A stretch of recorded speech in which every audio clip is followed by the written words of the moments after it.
یہ کہتے ہیں کہ اگر کسی شخص کی بیوہ بغیر کسی شرعی عذر کے عدت نہ گزارے تو کیا حکم شرع ہوگا؟ کیا اس سے مردے کو اذیت اور تکلیف ہوتی ہے؟ دیکھیں، پہلی بات تو یہ کہ عورت کی عدت قرآن پاک سے ثابت ہے اور بالکل واضح طور پہ ثابت ہے، لہٰذا اس کو عدت گزارنا واجب ہے، نہیں گزارے گی تو گناہ گار ہوگی۔ اور اتنی دلیری کے ساتھ کہ اگر معاذ اللہ ثم معاذ اللہ وہ حلال سمجھے کہ میرے لیے بالکل حلال ہے تو کفر کا خوف بھی ہو سکتا ہے، لہٰذا ہماری بہنیں یہ عدت گزاریں۔ اچھا، بعض کہتے ہیں ہماری والدہ 80 سال کی ہیں تو کیا اب بھی عدت گزاریں گی؟ جی بالکل، قرآن پاک نے بیوہ کے لیے یا مطلقہ کے لیے کوئی کنڈیشن نہیں رکھی، چاہے وہ کسی بھی ایج کی ہوں گی، انہیں بہرحال عدت گزارنی ہی ہوگی۔ اب اگر بغیر شرعی عذر کے نہیں گزاریں گی تو وہی میں نے بتایا، یا تو گناہ گار ہوں گی، اور اگر دلیری کے ساتھ شریعت کا مذاق اڑاتی نظر آئیں تو اسلام سے خارج بھی ہو سکتی ہیں۔ اب میت کو اس کی وجہ سے اذیت ہوگی کہ نہیں ہوگی، اس میں دو صورتیں ہوتی ہیں۔ اگر تو شخص نے خود یہ کہہ کر گیا تھا تم میری عدت مت کرنا، میں تمہیں اجازت دیتا ہوں، پہلی بات تو یہ کہ آپ کو کس نے کہا تھا، یہ کس نے آپ کو اتھارٹی دے دی کہ آپ اجازت دیں گے نہیں دیں گے؟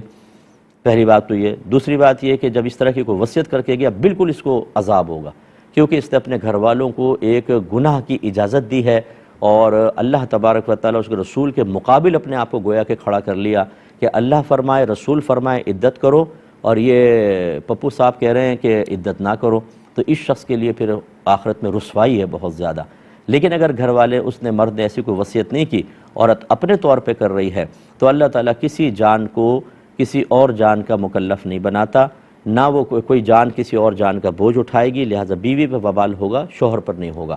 ہاں، یہ ضرور ہو سکتا ہے، میں ہمیشہ یہ نشاندہی کرتا ہوں اور خوف ہے کہ اگر گھر کا سرپرست ایک گھر کے اندر مذہبی ماحول نہیں بناتا، اگر مذہب کو آنے داخل نہیں ہونے دیتا، اگر شریعت نہیں سکھاتا، اور اس عدم تربیت اور جہالت کی بنا پر گھر والے گناہ کرتے ہیں، تو یاد رکھیں اس شخص کو اس بات کا مکلف بنایا گیا تھا۔ جب یہ اپنی آزمائش پر نہیں اترا، اس نے اپنی ذمہ داری پوری نہیں کی، تو ان کے گناہوں کا وبال اس کے اوپر بھی ہوگا۔ یا ایھا الذین آمنوا قوا انفسکم واہلکم نارا وقودھا الناس والحجارہ، اے ایمان والو، اپنے گھر والوں، اپنے آپ کو اور اپنے گھر والوں کو جہنم کی اس آگ سے بچاؤ جس کا ایندھن آدمی اور پتھر ہیں۔ تو علماء نے واضح طور پہ لکھا، گھر والوں کو جہنم کی آگ سے بچانے کا مطلب یہ ہے کہ ان کو علم دین سکھائیں، نیکی کا حکم کریں، برائی سے روکیں، فضولیات سے بچائیں، حرام کاموں سے بچائیں، اپنے آپ کو اچھا رول ماڈل بنا کر دکھائیں تاکہ بیوی بچے آپ سے سیکھ کر دین پر اور شریعت پر استقامت حاصل کریں۔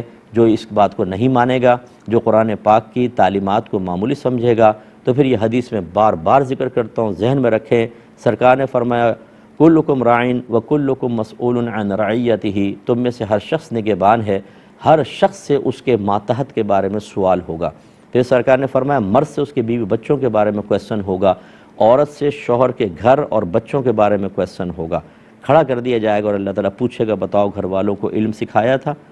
گناہ سے روکا تھا، نیکی کا حکم کیا تھا، نہیں کیا تھا؟ اگر شوہر کے اگر نہیں، تو پھر یہ جتنے مزے ہم نے دنیا میں کیے نا، شادی کے بعد بیوی کھانا بنا رہی ہے، چائے بن کر آ رہی ہے، صاحب کپڑے استری والے مل رہے ہیں، بچے ہیں بیٹا یہ لاؤ یہ کرو اور وہ کرو، ایک حکومت مل جاتی ہے سرپرست کو، تو یہ جو حکومت ہے، کل اس کا وبال بہت مشکل ہے کہ اس کا آدمی حساب کتاب دے سکے۔ اللہ سمجھ کی توفیق عطا فرمائے۔